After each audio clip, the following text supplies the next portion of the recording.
Now, last July, I had a job to do at Sutton Weaver. Somebody said, come and knock the chimney stack down. So I went there, and there was a chimney stack stuck up in the yard, and the works was where the bag is, and somebody said, can you knock that down and drop it in that corner, in the old pit hole? I said, aye. I said, when? He said, come on Monday. So I went on the Monday, and it was one of those hot, overcast, puthery days. I was sweating like a bloody pig drilling these holes, and when you've been drilling them all morning, comes about 1:30, you become antisocial. But it's shaking shit out of me, this rock drill, and somebody asks you a decent question, you say, oh, piss off, you see. And then about 2 o'clock, an 18-ton lorry comes up behind me and upended. And off the back of it slithered 18 ton of cows' bellies, horses' hooves and donkeys' queer things all over the yard. And the bloody stench nearly blew me hat off. So with that I approached the management. Like, what's the bloody game? I said, why have you dumped that gob of shit behind me? Are you trying to make life difficult for me? Don't you think it's bad enough drilling all these holes in this bloody chimney, sweating like a pig? He said, we process that. I said, what, that?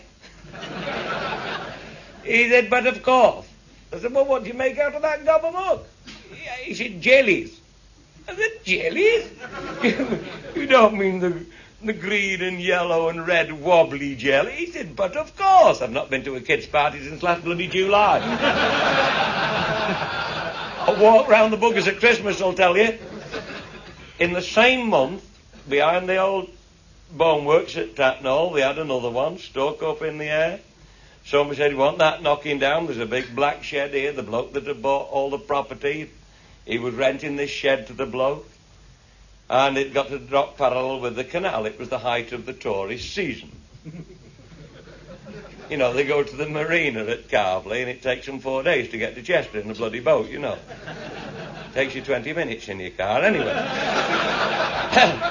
They're there, and they got the big woolly pulleys on, you know, the little white anchors on the caps, all blue watermen.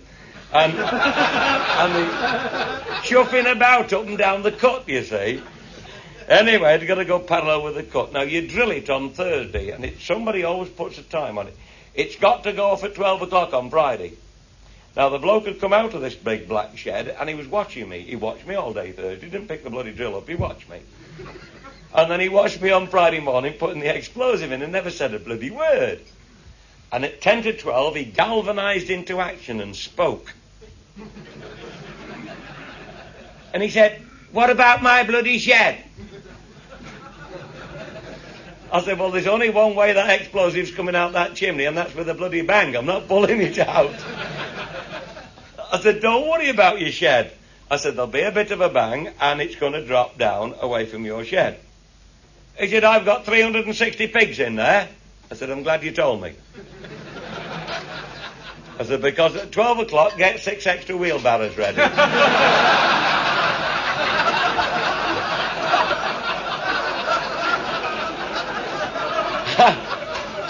And don't, for Christ's sake, be standing behind the boar pig when it goes off. Or they'll call you the Green Man. The other one's over here, over Leakway. In a bit of hole on the side of hill, a little works opposite that Rock Hotel, a little chimney stack 110 feet high, poor little swine. Somebody said, we want that knocking down. You know, it's only got to drain against the bank and drop on the field, about from here to the what's it. Bloke comes tearing down the field. What about my bloody house? He's 350 yards up the field. I said, well, she'll have to watch it. He could leap out the yard and go, jump, jump, jump, bloody field. Oh, having had 3 of them, I thought, we've got to do something different. This is getting bloody boring. I'm getting the rollickings all the time. And then it happened. You always get one, don't you? And this bugger I've known for some years out, Reg. He's a rum bugger, he is. And he was the clerk of the jerks on this particular job.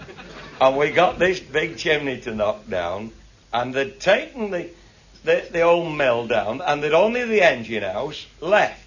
And they wanted it dropping across the engine house and demolish that, save them knocking the bugger down. You see, they'd taken all the bloody timber out, only a shell. But on the side, there was a little shit house built on the side. You know, the 2 brick wall and the green door.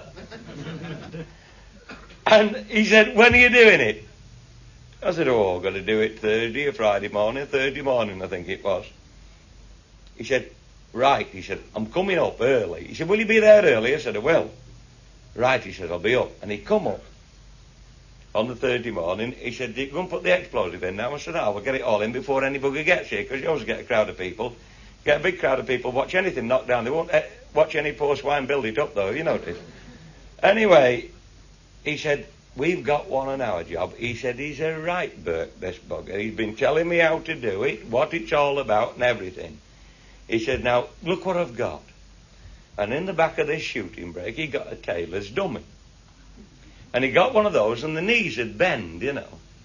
He said, look, he said, let's get this on the shit house now, before anybody comes. He got some trousers for it and a jacket. We was going to dress it up like Al Wilson, but we hadn't got a Ganex coat. So, anyway, he said, let's set it on now. So we sat this thing on and pulled its bloody badge down by its ankle, and it just looked like a little old man sitting on there having a crap. You could even see the pink legs, you know. Oh, he said, shut the door to and put a bit of that soft iron wire on. He said, now, when you put the explosive in, we put the sand up. He said, I'll get him round. He said, I want this bugger stood by me. So he's looking straight into that shit house. He said, when you light the fuse, bang the door open and run away round the other side. He said, I'll do the rest. So we got this bugger set up. There must have been about 500 folk there. And I could see he'd got this bloke, you know, just so he could look straight at the side of it, straight into this shit house. So I said, here, right, like, you know, and everyone, aye, all right, just lit this bit of fuse. Now bang this door open, this figure was in there. And I run down the other side, and I could see him from where I was. And I saw this bloke say, hey! Hey! I thought, by Christ, I thought he's going to go and make a buck to it. Oh, bloody. Hey, said the bloke on the shit house. And I could hear old Red saying, he'll never make it.